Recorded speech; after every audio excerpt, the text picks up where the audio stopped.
नमस्कार, मैं आशीन दीक्षित और आप देख रहे हैं इंडिया वॉइस। स्वागत है आपका देवभूमि समाचार में। बुलेटिन की शुरुआत करेंगे बड़ी और अहम जानकारी के साथ। नैनीताल में टू व्हीलर पार्किंग शुल्क को लेकर विवाद लगातार बढ़ता हुआ नजर आ रहा है। वहीं आपको बता दें कि 100 रुपए वसूले जाने के विरोध में अब बीजेपी भी सड़कों पर उतर आई है। आपको बता दें कि मल्लीताल के पंत पार्क में बीजेपी कार्यकर्ताओं ने पालिका प्रशासन और पालिका अध्यक्ष का पुतला फूंककर जमकर नारेबाजी की है। बीजेपी ने पालिका पर जनविरोधी फैसले लेने और ठेकेदार को फायदा पहुंचाने का आरोप लगाया है। पार्टी नेताओं का कहना है कि टेंडर की शर्तों में बदलाव कर ठेकेदार को लाभ पहुंचाया जा रहा है, जिसका असर स्थानीय लोगों के साथ पर्यटकों पर भी पड़ेगा। बीजेपी ने चेतावनी दी कि अगर फैसला वापस नहीं लिया गया तो आंदोलन तेज किया जाएगा। इससे पहले स्थानीय लोग, वकील, पर्यटक, कर्मचारी और पालिका सभासद भी इस मुद्दे पर विरोध जता चुके हैं।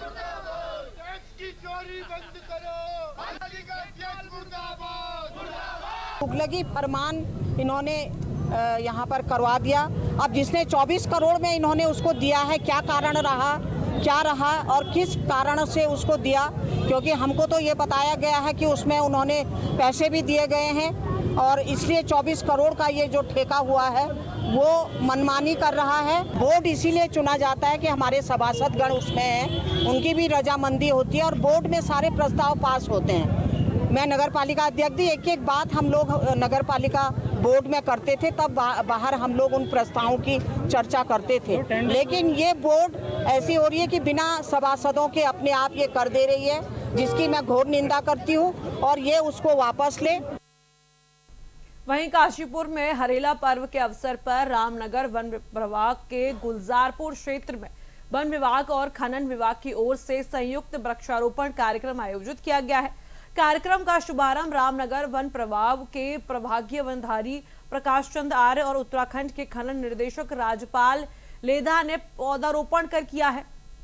इस दौरान फलदार और छायादार पौधों का रोपण कर पर्यावरण संरक्षण का संदेश दिया गया।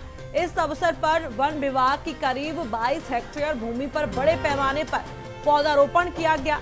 अधिकारियों ने कहा कि हरियाली बढ़ाना और पर्यावरण को संतुलित बनाए रखना हम सभी की साझा जिम्मेदारी है। कार्यक्रम में वन विभाग एवं खनन विभाग के अधिकारी, कर्मचारी और स्थानीय लोगों ने बढ़ चढ़कर हिस्सा लिया तथा पौधारोपण के साथ पौधों के संरक्षण का भी संकल्प लिया है।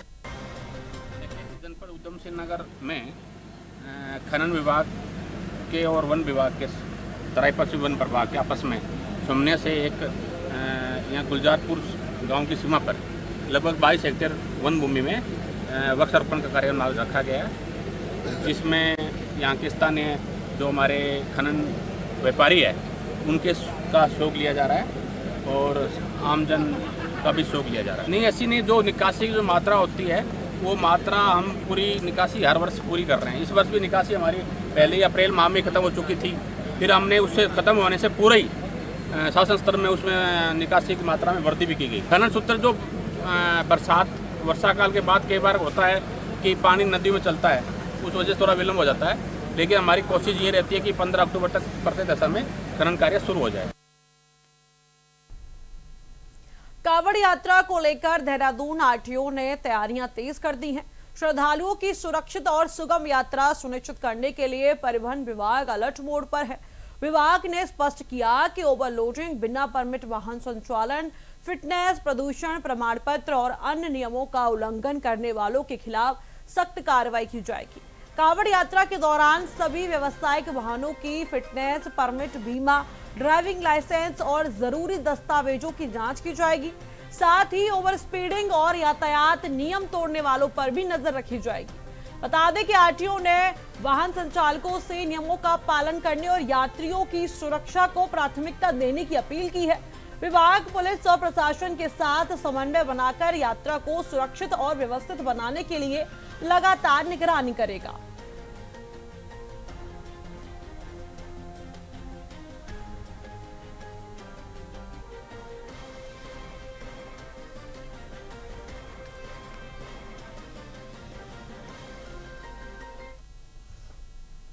वहीं देहरादून में सचिव आवास डॉक्टर आर राजेश कुमार ने विभिन्न विकास परियोजनाओं की समीक्षा करते हुए समयबद्ध निर्माण के निर्देश दिए हैं। बैठक में रानीखेत की 2 मल्टी लेवल पार्किंग परियोजनाओं पर विस्तार से चर्चा हुई। जाम की समस्या से राहत के लिए गैस गोदाम, आशियाना, पार्क क्षेत्र और रोडवेज स्टेशन के पास प्रस्तावित पार्किंग योजनाओं की संशोधित रिपोर्ट शासन ने मांगी। बता दें कि गैस गोदाम क्षेत्र की 4 मंजिला पार्किंग में 59 वाहनों की क्षमता के साथ महिला और पुरुष शौचालय प्रस्तावित है। वहीं रोडवेज स्टेशन के पास बनने वाली पार्किंग में 154 वाहनों की सुविधा विकसित की जाएगी। इसके अलावा रुद्रपुर में अत्याधुनिक विकास प्राधिकरण कार्यालय निर्माण परियोजना की भी समीक्षा की जाएगी, जिसकी लागत करीब 18 करोड़ रुपए की है। अधिकारियों को ग्रीन बिल्डिंग मानकों के अनुरूप समय पर काम पूरा करने के निर्देश भी दिए गए।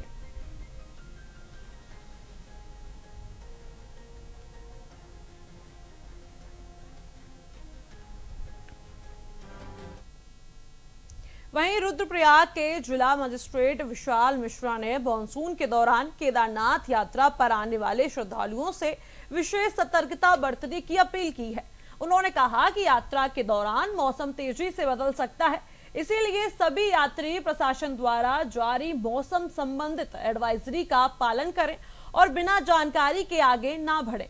डीएम ने यात्रियों से भूस्खलन संभावित क्षेत्रों में अतिरिक्त सावधानी बरतने, प्रशासन के निर्देशों का पालन करने और सुरक्षित यात्रा सुनिश्चित करने की अपील की है। उन्होंने कहा कि किसी भी आपात स्थिति में घबराने के बजाय प्रशासन और राहत दलों से निर्देशों का पालन करें ताकि यात्रा सुरक्षित और सुगम बनी रहे।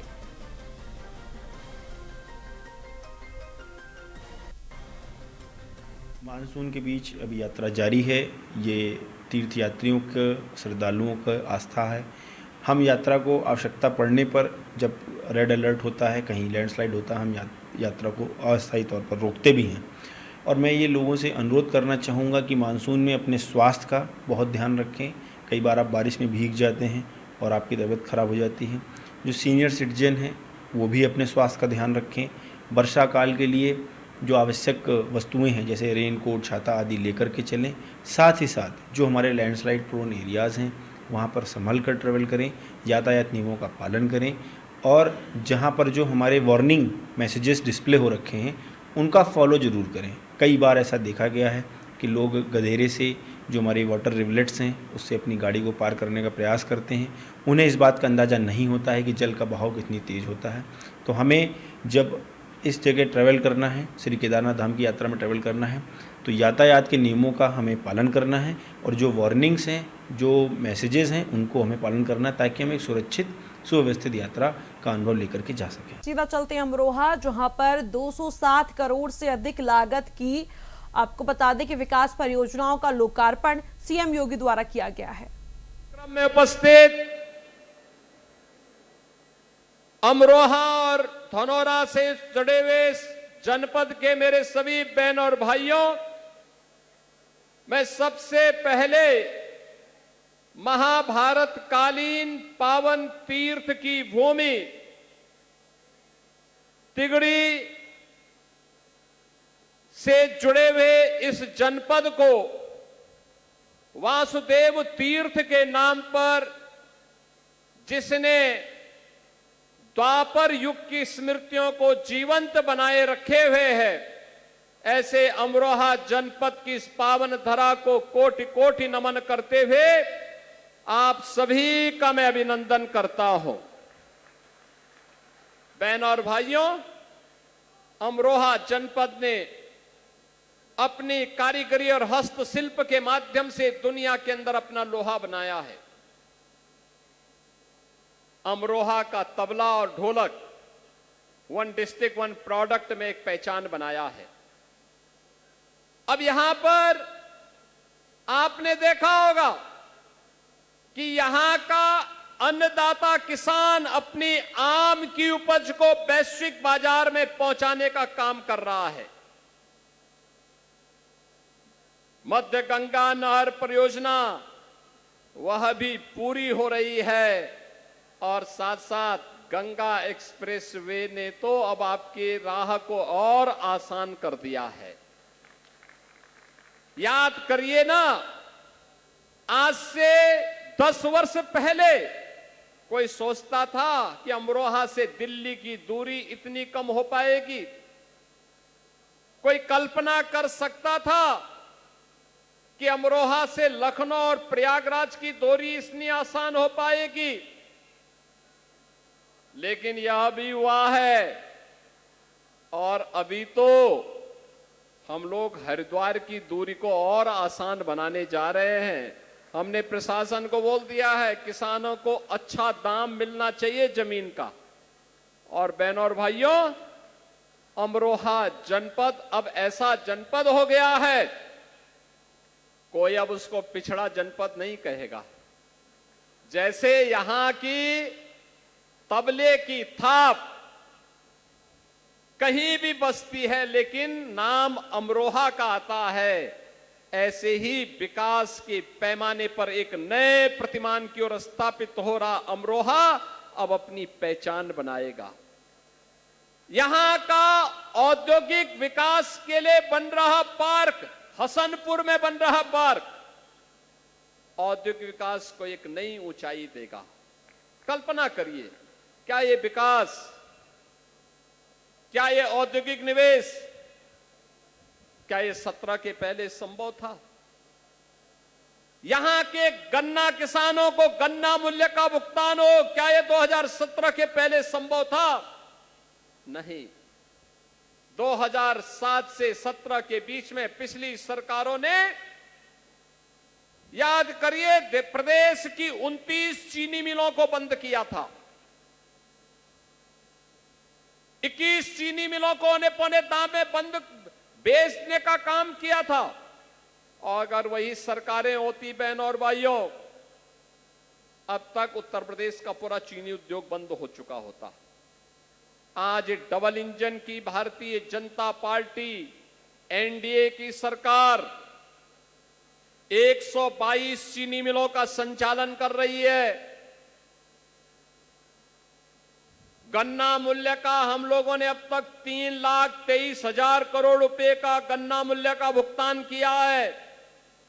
और जो गन्ना मूल्य पहले 300 रुपए प्रति क्विंटल मिलता था, अब उसका दाम 400 रुपए करके आज यूपी को सर्वाधिक गन्ना पैदा करने वाला, सर्वाधिक चीनी का उत्पादन करने वाला, सबसे अधिक इथेनॉल उत्पादन करने वाले राज्य के रूप में स्थापित भी किया है।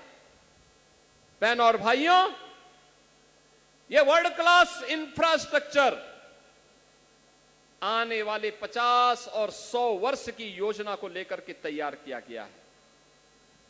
हमारा नौजवान बेरोजगार नहीं होगा, हमारा नौजवान अब पलायन नहीं करेगा, हमारा अन्नदाता किसान अब हताश और निराश नहीं होगा। इस संकल्प के साथ प्रधानमंत्री मोदी जी के मार्गदर्शन में जो यात्रा हम लोगों ने 2017 में प्रारंभ की, आज मैं कह सकता हूं कि हमारे अमरोहा में, हमारे प्रदेश में अब सुरक्षा भी है, सुशासन का मॉडल भी है और समृद्धि भी आज बरसती भी दिखाई देती है। गरीबों के कल्याण के लिए भी योजनाएं हैं और आपकी आस्था के साथ कोई खिलवाड़ नहीं कर सकता है। पिछले वर्ष जब यहां पे गढ़ और तिगरी मेला हुआ था, मैं स्वयं समीक्षा करने के लिए आया था। हम लोगों ने यहां पे सिंचाई विभाग को कहा है कि तिगरी तरफ मां गंगा कुछ काट रही है, अभी से प्रयास होना चाहिए, गंगा को चैनलाइज करो और यहां पर मेले के स्वरूप को और भव्य करो, जिससे तिगरी मेला और गढ़ मेला पश्चिमी उत्तर प्रदेश में माघ मेला की तर्ज पर कुंभ मेले की तरह यह भी चमकता हुआ दिखाई दे। तिगड़ी और गढ़ के विकास के लिए सरकार पूरी प्रतिबद्धता के साथ काम करना चाहती है और उसी के लिए आज मैं आपके बीच में आया हूं आपसे कहने के लिए। याद करिए, 17 के पहले आस्था पर प्रहार होता था, कावड़ यात्रा रोक दी जाती थी, श्री कृष्ण जन्माष्टमी पे प्रतिबंध लगा दिया जाता था, इन लोगों के द्वारा जय श्री राम बोलने पर लाठी डंडे चलते थे। आस्था के साथ खिलवाड़ होता था, सरकारें मौन होती थी, न यहां पे दुर्गा पूजा होने दी जाती थी, न कावड़ यात्रा चलने दी जाती थी, न रामनवमी की शोभा यात्रा निकल पाती थी, न जन्माष्टमी के अवसर पर कोई आयोजन हो पाते थे। 2017 में आपकी सरकार बनी, आज कावड़ यात्रा में कोई रोक नहीं, आज रामनवमी की शोभा यात्रा पे कोई रोक नहीं, आज प्रदेश में श्री कृष्ण जन्माष्टमी के अवसर पर कोई रोक नहीं। टिगरी मेला में जाने वाले श्रद्धालु जनों को सरकार सुविधाएं उपलब्ध करवाती है, आस्था का सम्मान। वहीं अब बात करेंगे देहरादून की, जहां पर हरिद्वार और उधम सिंह नगर समेत कई जिलों में मस्जिदों पर लगे बड़े लाउडस्पीकर हटाने की कार्रवाई की जा रही है। प्रशासन का कहना है कि ये कार्रवाई ध्वनि प्रदूषण से जुड़े नियमों का न्यायालय के निर्देशों के अनुपालन में की जा रही है। वहीं आपको बता दें कि दूसरी ओर विपक्ष ने सरकार पर धर्म विशेष को निशाना बनाने और राजनीतिक लाभ के लिए कार्रवाई करने का आरोप लगाया। मुख्यमंत्री पुष्कर सिंह धामी ने आरोपों को खारिज करते हुए कहा कि सरकार केवल न्यायालय के निर्देशों का पालन कर रही है और विपक्ष इसे बेवजह सांप्रदायिक रंग देने की कोशिश कर रहा है। वहीं देहरादून के जिलाधिकारी आशीष चौहान ने कहा कि शिकायत मिलने पर नियमानुसार कार्रवाई की जा रही है। एसएसपी अजय सिंह ने कहा कि ध्वनि प्रदूषण संबंधी नियमों और निर्धारित गाइडलाइन का पालन नहीं करने पर पुलिस कार्रवाई कर रही है। देखिए, जब भी हम देवभूमि के अनुरूप कोई काम करते हैं तो कांग्रेस पार्टी के पेट में दर्द होने लगता है, उनके नेताओं के पेट में भी दर्द होता है, क्योंकि उन्होंने विकास की राजनीति नहीं करी, उन्होंने कभी न्याय की बात नहीं करी, उन्होंने कभी कानून की बात नहीं करी, कभी उन्होंने व्यवस्था को बनाने का योगदान नहीं दिया। वो हमेशा व्यवस्था को बिगाड़ते रहे कि भाई आप लाउड स्पीकर बजाएंगे। लाउड स्पीकर दूसरों को सुनाने के लिए होता है कि स्वयं के लिए होता है? दूसरे लोग, बच्चों के एग्जाम चलते हैं, पढ़ाई करते हैं, लोग अपने काम करते हैं, उन सबका डिस्टर्बेंस होता है। कानून अपना काम कर रहा है। हम समान नागरिक संहिता का कानून देवभूमि में लागू करते हैं, पूरे देश और दुनिया के लोग हमको सराहना करते हैं, हमारी पीठ थपथपाते हैं, तब भी कांग्रेस पार्टी के पेट में दर्द होता है। हम यहाँ पर दंगा रोकने का कानून बनाते हैं तो उनके पेट में दर्द होता है। हम अवैध अतिक्रमण पर कार्रवाई करते हैं तो उनके पेट में दर्द होता है। हम धर्मांतरण का कानून लागू करते हैं तो उनके पेट में दर्द होता है। हम जो है राज्य के मदरसा बोर्ड को समाप्त करके सभी बच्चों के लिए आधुनिक शिक्षा का प्रबंध करते हैं, शिक्षा का अल्पसंख्यक शिक्षा में प्राधिकरण बनाते हैं, तो उसमें भी उनके पेट में दर्द होता है। तो जब भी हम व्यवस्था बनाने की बात करते हैं, क्योंकि वो हमेशा वोट बैंक के लिए काम करते रहे, वोट बैंक उनको दिखाई देता है, उनको राज्य का हित नहीं दिखाई देता है, राष्ट्र नीति नहीं दिखाई देती है, लोकहित नहीं दिखाई देता है। और हम लोकहित को प्राथमिकता देते हैं। जो लोकहित का काम होगा, जो देवभूमि के अस्तित्व के साथ किसी भी प्रकार का कोई समझौता नहीं किया जाएगा, यहाँ का देवत्व किसी कीमत पर समाप्त न हो, इसका हमारा संकल्प है और ये संकल्प हमारा निरंतर जारी रहेगा। संबंध में जो ऑनरेबल सुप्रीम कोर्ट की डायरेक्शन हम लोग को प्रॉपर्ली लेटर एंड स्ट्रेट में फॉलो करवाने की कोशिश है। सुप्रीम कोर्ट के जो आदेश के आलोक में पुलिस के विशेष दस्तों में खासकर जो हमारे मजिस्ट्रेट्स हैं, इनके साथ सहयोग करते हुए हमारे पोल्यूशन कंट्रोल बोर्ड के सदस्यों के साथ मिलते हुए निर्धारित डेसिबल से ज़्यादा की जो ध्वनि उत्पन्न करते हैं, ऐसे यंत्रों को तत्काल प्रभाव से उतारा जा रहा है, क्योंकि इसमें लगातार लोगों की शिकायतें भी आती रही हैं और स्कूल्स भी अब खुल गए हैं और काफ़ी पढ़ाई में भी कई बार लोगों ने इस प्रकार की समस्याओं का सामना किया है।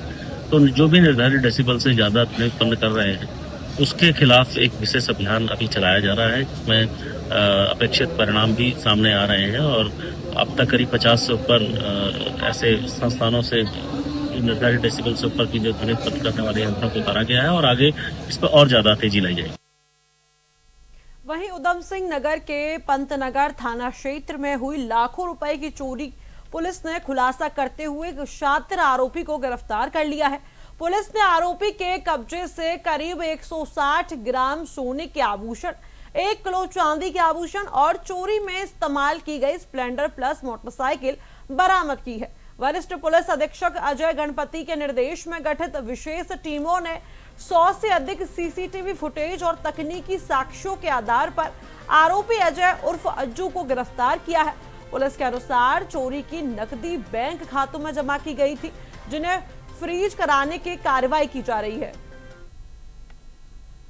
महोदय के निर्देशन में अपराध मुक्त उत्तराखंड की दिशा में उधम सिंह नगर पुलिस द्वारा लगातार अपराधियों के खिलाफ सख्त कार्रवाई की जा रही है। दिनांक 16 जून को एक तहरीर थाना पंतनगर में श्री प्रकाश चंद्र द्वारा दी गई थी, जो शांतिपुरी के निवासी है।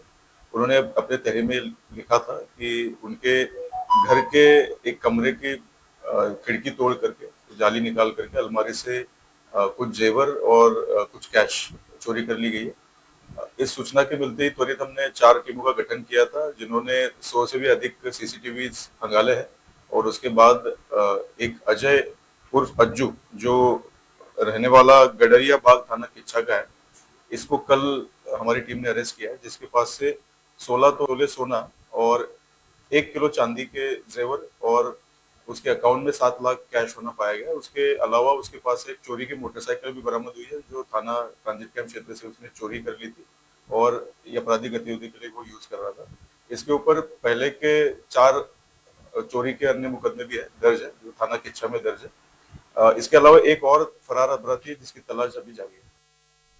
फिलहाल इस बुलेटिन में इतना ही। आप देखते रहिए इंडिया वॉइस।